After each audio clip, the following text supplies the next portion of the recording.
皆様こんにちは。先日、群馬県にスイスポのオフ会で浜松から車で5時間かけて行ってたんですが、まさかの旅行先の群馬で車当てられました。納車されて2年半、飛び石以外の傷はなく、ガラスコーティング、手洗い洗車して結構綺麗にしてたのですが、まさかの当てられてがっつり傷が入ってしまいました。当てられた箇所を見た感じ、そこまでダメージはなさそうだったんですが、浜松のディーラーに連絡したら、内部にダメージがあるといけないので、念のためレッカーしてもらってくださいと言われて、レッカーになったんですが、今回の事故が、駐車場に車を止めてラーメンを食べてる最中に当てられた、いわゆる物損事故で10-0。こっちは一切悪くない事故でした。ただ10-0でこちらの過失は0なので、僕が加入している保険会社のソニー損保が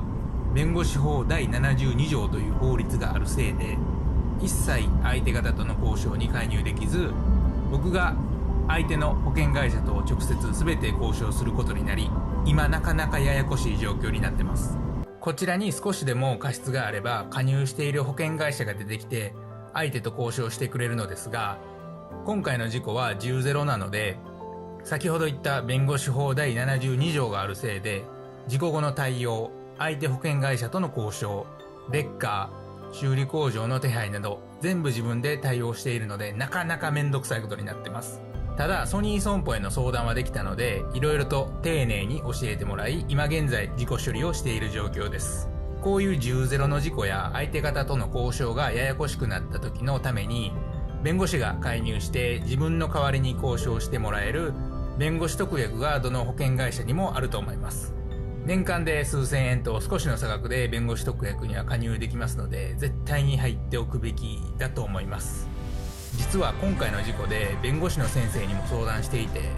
もし弁護士特約に入っていなければ相談料だけで30分5000円とか、こちらが一切悪くないのに無駄にお金を払わないといけないので、弁護士特約は絶対に入った方がいいですね。弁護士特約は保険会社にもよりますが、2000円程度でつけれて、もし事故があって弁護士特約を使ったとしても自分の保険の等級に影響しないので、絶対にその2000円程度をケチらずに万が一に備えてつけることをお勧めします。今回の事故が起きて本当弁護士特約は入っててよかったなと実感しております。当てられたスイスポは続きで修理中なので、今は相手の保険会社から出してもらったレンタカーに乗っていますが、加速、楽しさ、見た目が全然違うので、運転していて全く楽しくないですね。特に椅子がよろしくないので、早くレカロに座りたいですね。今回当てられてバンパーに傷がついたので、